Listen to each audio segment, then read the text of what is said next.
All right, you guys wanted me to try and explain the hours of service, the rules that truck drivers have to go by for how long we can drive and all that. So this is my shot at trying to explain it as simple as I can. Come on.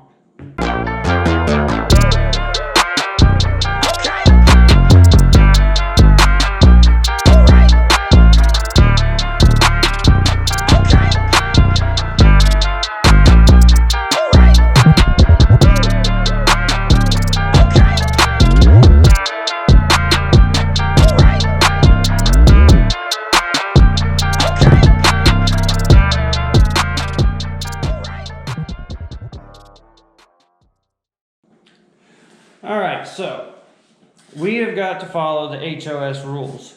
I'm going to try and explain it to you guys and give you some tips on it as best as I can. I'm not good with this whole teaching thing, but we're giving it a shot because you guys asked. So, you got your 14 hours. Your 14 hours is how long that you're allowed to work. That is your window of opportunity, let's say. So you have 14 hours once you start your clock in the morning. Once you hit that button and go on duty and start your pre-trip, this 14-hour clock starts ticking. Okay? So then you have your 11 hours. Your 11 hours is your drive time. That's how long you're allowed to physically be behind the wheel of the truck, driving the truck down the road. Your 70 is how many hours you're allowed to work in 8 days. And then your 8 right here is another clock. It's on the ELD that tells you how long until you need to stop, which is 8 hours of consecutive driving time. That means as long as you're driving, if you rack up 8 hours of drive time without doing a 30-minute break at some point in there, then you'd have to stop mandatory and do a 30-minute break before you could continue to drive and finish off your clock. So, a way to explain this is you need to utilize your time as much as you can. So say you start your clock, all right, your 14 starts going, and your on duty time and your 70 starts going. You do 15 minutes on your pre-trip, so that's 15 minutes out of your 14. Now you got 13 hours and 45 minutes left of your day to get as much of your 11 hours of driving done. So let's say you start your pre-trip, 15 minutes, and then you're like, oh, I need to go to the bathroom and I want to get some coffee. You walk inside, you lollygag, you talk to the cashier, you try and get her number, you get rejected. Now you got your coffee, you finally make it back to your truck. 30 minutes later, you've wasted 45 minutes of your 14. You only have a 3-hour window during the day before your 14 meets up with your drive time. Once it meets up with your drive time, now you're racing against this clock. It doesn't matter how much you drove if your 14 is going down. So you get trucking down the road, all right? You've already wasted an hour of your day, so now you have a 2-hour window to get 11 hours done of your driving. Now you got to go pee because you drank a coffee and 3 bottles of water and 5 energy drinks, and you can't sit in the truck any longer. So now you're going to take probably 5-10 minutes to slow down, get off the interstate, wait at the stoplight. There's probably going to be another stoplight. Then you finally turn into the parking lot. You creep around there, find you a parking spot. You finally park. You've wasted another 15 minutes of your 14.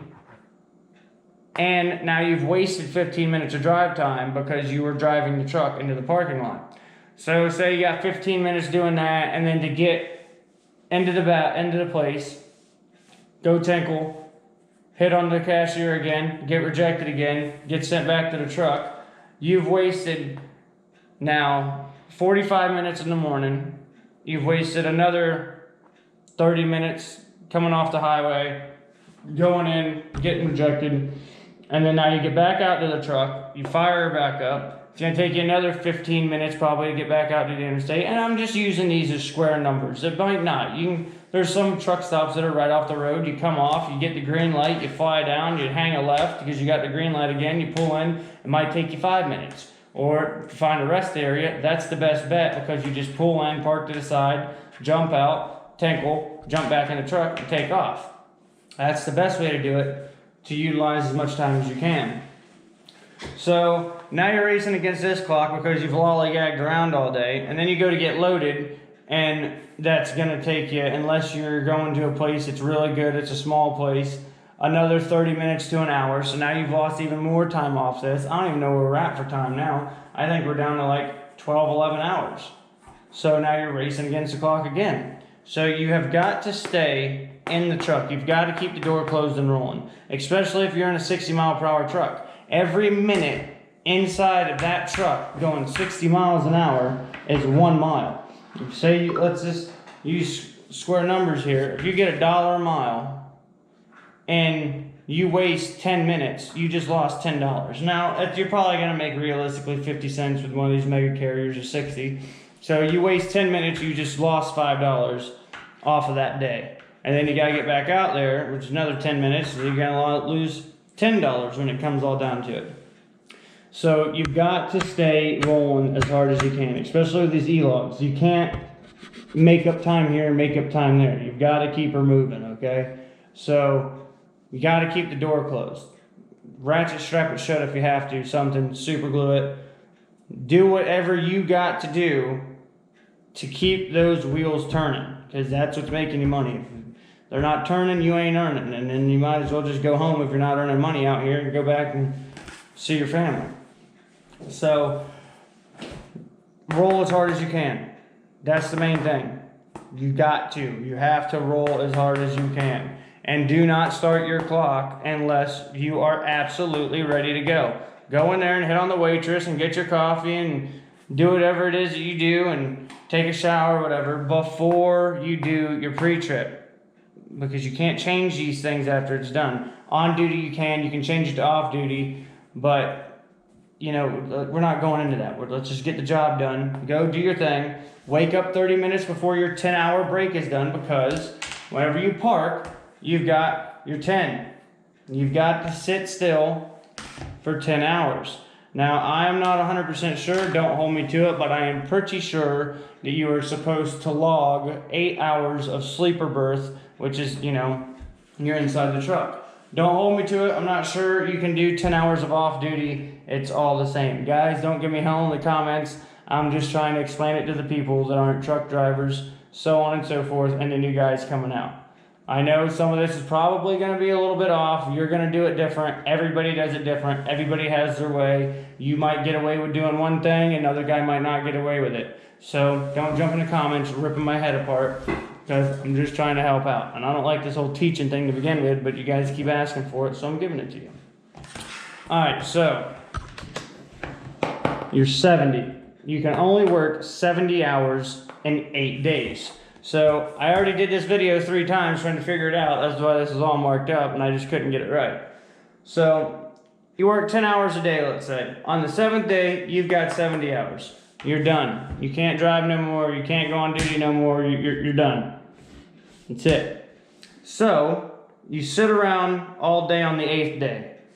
At 12:01 a.m. in the morning, the time that you worked on day 1, which was say 10 hours, will come back on your 9th day. So then you get your time back. And then so on and so forth. So then on the 10th day, you get day 2 hours back. And then so on and so forth. So if you do this the right way, you can utilize it to where you never stop rolling. So I think, what did I figure? I can't remember. It was like 8 hours a day, every day. You have time on your 8th day to keep, you know, rolling. Because as long as you don't wear it out. So, like, well, it's 7 days. So if you work 9 hours a day, then you would have an extra 9 hours on your 8th day to keep rolling. And then once you got to your 9th day, you'd get those 9 hours back. You see what I'm saying there? So instead of working 10 hours every day, you work 9 hours, which is on duty, driving, or just on duty time. Because your on duty time counts toward your 70 hours that you're allowed to work in 8 days. So if you work 9 hours all those days, okay, I'm sorry. You probably already caught that or screwed up. So you work 9 hours every day. On your 8th day, you'd have 7 hours. Okay? And then you'd have those 7 hours to work then. You could turn a couple more miles. You could get your job done. And then on your 9th day right here, you'd get your time back for that, which would be 9 hours. So and that's called running recaps. is what they call it. It's recaptured time. So you can run every single day as long as you're not maxing it out every day. And I mean, you can easily mess this up because you're allowed to drive 11 hours a day. And you can run that as long as you're smart. So you look up, you say you're at one place, and this is your trip planning. You kind of got to do this. It's not like they used to do it in the old days where, I mean, you knew everything that was going to go on because they had logs. They knew where they were going to go. I mean, they had paper logs. So they were like, I want to go here. If they hit a traffic jam for 2 hours, well, that's fine. They had a paper log. They left 2 hours later, okay? It's no big deal. They make it to the place they want to go. There's no parking there. It's paper logs. You can get down to the next rest area or next stop and, you know, make it look right, and it's convenient for yourself because you can find a safe place to park. E-logs, you can't do that. If you get screwed up, so you're like, I got a 60-mile-an-hour truck. I'm going to drive for 10 hours. That's 600 miles. So you look along your route and you find a place and you're like, all right, that place that I want to go is 600 miles away. I'm going to go there. Well, you better do 60 miles an hour the entire 10 hours that you plan on driving to get there. And if you plan on getting there after 5 o'clock, well, I can go ahead and tell you right now, you better hope that somebody's on your side because after 5 o'clock, parking starts getting scarce. So you need to arrive places at a better time.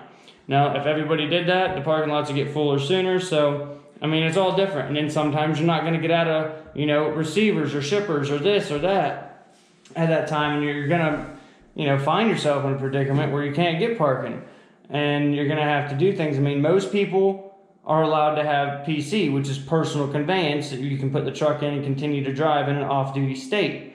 Now, if you cannot find safe parking, it is in the rules that you are allowed to put it in PC and find safe parking. Now, if you're putting it in PC and driving 3.5 hours to find safe parking, you're going to get caught doing that. You put it in PC and you find a place to park the truck that's safe, that's not on a shoulder or not at the end of a line where other trucks are going to hit you or they can't get around you or in the middle of the parking lot. You know, you got to be courteous to other drivers. You can't be blocking everyone in because then you're going to get your pin pulled, which goes to pre-trip talk. When you do your pre-trip, you need to look all your stuff over. You got to check everything out. It is very important. Check your oil. Check your coolant. Because guess what? Most of these trucks, if your coolant goes below a certain level, it's going to go into shutdown mode, and then you're going to be on the side of the road. Then guess what? Woohoo! 14 starts going bye-bye, and if you don't have coolant, now you got to wait for someone to bring it to you, which could be hours. So those hours you could be running, making time, making money, you're now sitting on the side of the road. And then post-trip.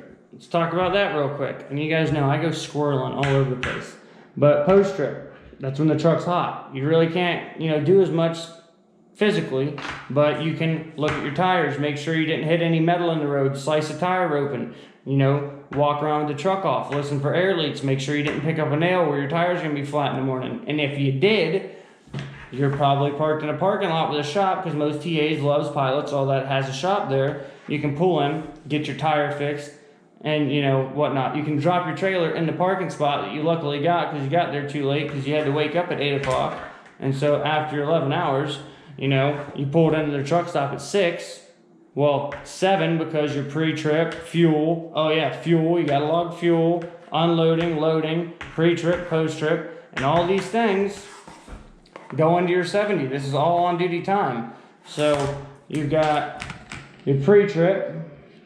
That's a horrible P.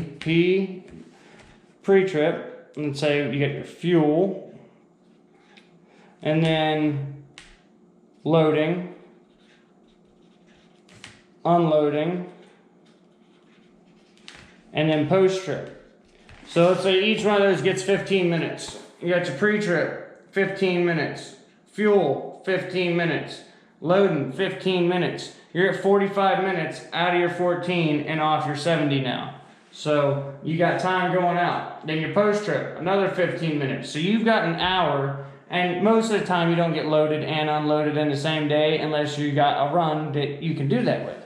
And most people that go over the road, you're going to load one day, so you'll have a 45-minute on-duty day, so that's 45 minutes out of your 70. Then you put the 11 hours of driving in because you just want to keep driving. You're at 11 hours and 45 minutes. You're going to burn that 70 up fast, and you're going to be landing in like day 6 before your time runs out.